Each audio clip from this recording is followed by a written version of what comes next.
نہیں پوچھ رہے تھے، بلکہ جناب عقیل کو دعوت فکر دے رہے تھے. جیسے میں کربلا کے لیے عباس کا مانا کر رہا ہوں، ویسے اپنی نشانی تم کربلا کے لیے وعدہ کرو. اور عقیل کا مانا کی آج مجلس میں دونوں کی نشانیاں موجود ہیں. عباس کی نشانی موجود ہے، مسلم کی نشانی موجود ہے.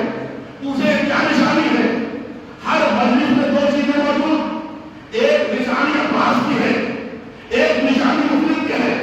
عباس کی نشانی الگ ہے، مسلم کی نشانی زیادہ تیز ہوتا ہے.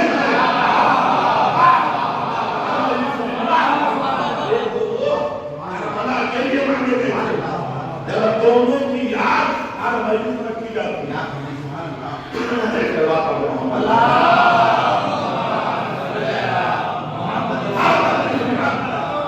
یاد رکھی جاتی ہے. ایک عباس کا غم، ایک مجلس کے فوراً بعد زیارت. یہ کس کی سنت ہے؟ یہ جناب مسلم نے ہمیں بتایا کہ امام کو کیسے یاد کیا جاتا ہے. یا عباس ہونے والی ہے کون؟ طویل گفتگو یہ بھی اشارہ ہے کہ محبوب ہو گئے. علی نے عقیل کو بلایا. میں سنا کہ حواسوں میں جو کہ انشاءاللہ نئے بھائی سے آپ کو کچھ روزگار کرانا ہے. عقیل کو بلایا علی نے. اے عقیل، عرب میں بہادر خاندان تلاش کرو، لیکن ہماری صرف قریب جو سے کتابیں پڑھ جاتی ہیں. عرب میں کوئی بہادر عورت تلاش کرو، جبکہ تاریخ میں بہادر عورت کا ذکر نہیں. عرب میں بہادر خاندان کا ذکر تاریخ میں. اور علی کیسے بہادر عورت کو تلاش کرتے، اس لیے کیا کہ کچھ بلاغت کروایا ہے. تین چیزیں ایسی ہیں جو عورتوں میں اچھی ہیں. وہ کیا ہے؟ عورت بخیل ہو تو اچھی ہے، کنجوس ہو. عورت جتنی کنجوس ہو اتنی اچھی ہے. لیکن یہی چیز مردوں میں ہوئی ہے. مرد کنجوس نہ ہو، عورت کنجوس ہو. دوسری چیز، عورت کا بزدل ہونا بہتر ہے، مرد بزدل نہ ہو. غور کریے گا، اس لیے اگر مرد بزدل ہوگا تو میدان میں پیچھے گا. مرد شجاع ہو، عورت بزدل ہو. اور اس کی وجہ پیدا کی گئی کہ عورت کیوں ایسی ہونا چاہیے. ایک بار سوال پاتے ہیں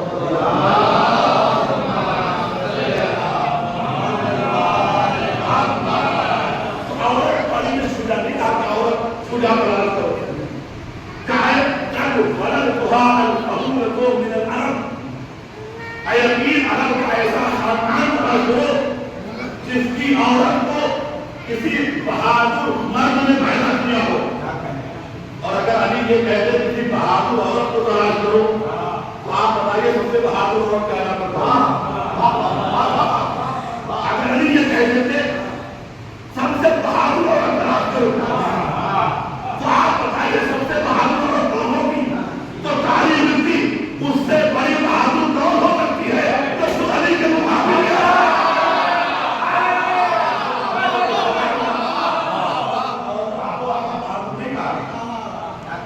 ایسی عورت تلاش کرو جسے عرب کے بہادر مرد نے پیدا کیا. اور اپنے کو بتا دیے کہ علی خاندان میں کلام ہے، بہت بہادر مرد ہے، بہت بہادر خاندان ہے. آپ شادی کریے وہاں سے اور انشاءاللہ اللہ بہادر بیٹا ہوگا. جناب عباس کا ننیال بھی ہو ددیال کی ہے. ددیال بہادر کو روز سنتے ہیں آپ. ددیال درے خیبر امیوں کے ہے. خیبر و خندق کے فاتح مولانا عباس بخاری. ننیال کون ہے؟ جناب عباس کے نانا نقب کا ملائک الاسمنا، نیزوں سے کھیلنے والے، ملائک السیوف، تلواروں سے کھیلنے والے. یہ ننیال ہے. ننیال میں کیا ہے؟ نیزوں سے کھیلنے والے، تلواروں سے کھیلنے والے. اور تاریخ میں لکھا کہ جب کوئی بہت بہادر ہوتا تھا اور بہادری کے جوہر دکھانے ہوتے تھے تو اپنی تلوار کی نوک پہ جناب عباس کے نانا کا نام لکھتا تھا. اتنا بہادر ننیال ہے. غور کریے گا، جب ننیال اتنا بہادر ہے تو ننیال میں کیا بیان کروں. تو دونوں طرف سے عباس بہادر. کوئی انشاءاللہ خطبہ سناؤں گا جو عباس بن علی نے امام حسین کو جلوانے کے لیے کیا. اور جب کہا بہادر خاندان تلاش کرو، جناب امیر نے بتا دیا. لیکن ایک سوال ہے، جناب عباس کو سمجھنے سے پہلے ان کی ماں ام المؤمنین کو سمجھنا پڑا. تب احمد عباس بن جائے. پوری دنیا جسے تلاش کرے اسے علی کہتے ہیں، اور علی جسے تلاش کرے اسے علی کہتے ہیں. پوری علی کو تلاش کرتے ہیں، علی ام المؤمنین کو. لیکن سوال پھر ہے علی نے کیوں پوچھا؟ میں قرآن کو ثابت کر دوں پھر آگے بڑھوں. قرآن میں جناب موسیٰ کا ذکر ہے. جناب موسیٰ بھیڑ چلاتے ہیں. قرآن مجید میں وما تلک بیمینک یا موسیٰ، موسیٰ یہ بتاؤ تمہارے ہاتھ میں کیا ہے؟ تو سوال ہے کیا اللہ کو نہیں معلوم تھا موسیٰ کے ہاتھ میں کیا ہے؟ کیا اللہ کو نہیں معلوم تھا موسیٰ کے ہاتھ میں کیا ہے؟ تو میرے پروردگار پوچھا کیوں؟ اور جب اللہ نے پوچھا کہ موسیٰ تمہارے ہاتھ میں کیا ہے تو جو چیز ہو بھی اور دے دینا چاہیے. اگر میرے ہاتھ میں رومال ہے تو پوچھا آپ کے ہاتھ میں کیا ہے تو ہم رومال ہے. لیکن موسیٰ نے تو جواب نہیں دیا. اللہ نے کہا تلک بیمینک یا موسیٰ، موسیٰ تمہارے ہاتھ میں کیا ہے؟ تو موسیٰ نے کہا پروردگار میرے ہاتھ میں عصا ہے. اس عصا سے پتے جھاڑتا ہوں، اس سے بھیڑ چراتا ہوں. جب مجھے پیاس لگتی ہے زمین پہ مارتا ہوں، چشمہ نکل آتا ہے. جب مجھے بھوک لگتی ہے زمین پہ مارتا ہوں، تاخت بن جاتا ہے، تازے بھرنے جاتے ہیں. ہم نے کہا موسیٰ جب مانگتا ہے اللہ سے اتنا پوچھا کہ ہاتھ میں کیا ہے؟ بتا دو ہاتھ میں عصا ہے. یہ عصا کے قصیدے کیوں پڑھ رہے ہو؟ عصا کے تعریف کیوں کر رہے ہو؟ عصا کے معجزے کیوں پڑھ رہے ہو؟ تو موسیٰ بات نہیں کہ اگر کہہ دیتا کہ میرے ہاتھ میں عصا ہے تو دنیا کو پتہ چل جاتا کہ موسیٰ کے ہاتھ میں عصا تھا. لیکن عصا کی عظمت پتہ نہ چلتی، عصا کی عظمت پتہ نہ چلتی، عصا کی برکت پتہ نہ چلتی. لہٰذا میں نے بتا دیا یہ صرف عصا نہیں ہے، یہ روشنی بھی دیتا ہے، یہ پتھر جھاڑتا ہے، یہ طرح سے تازے پھل بھی دیتا ہے، اس سے چشمے بھی نکالتے ہیں.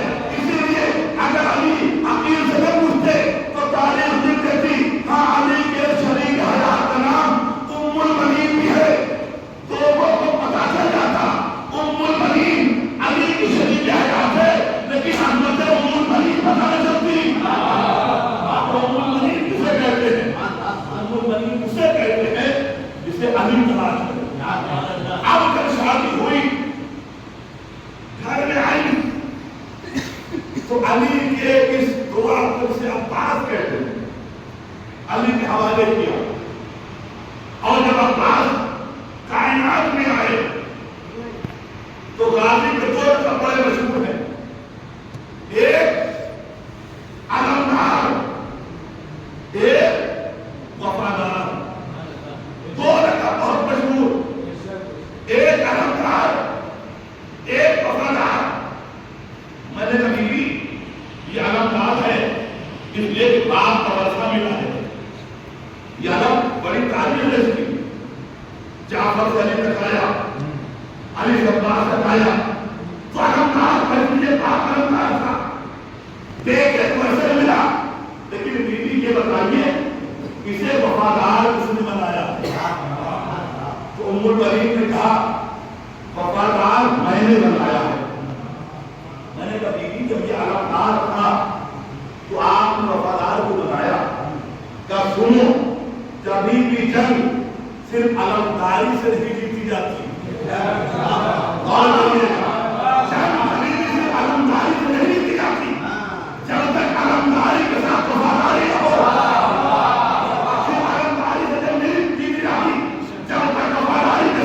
علمداری کے ساتھ وفاداری ہو. دلیل کیا ہے؟ خیبر علمداری دن علمدار ہوتے ہیں واپس آتے ہیں. کبھی سے بھی ہو گیا تو علمدار بھی تھا وفادار بھی تھا.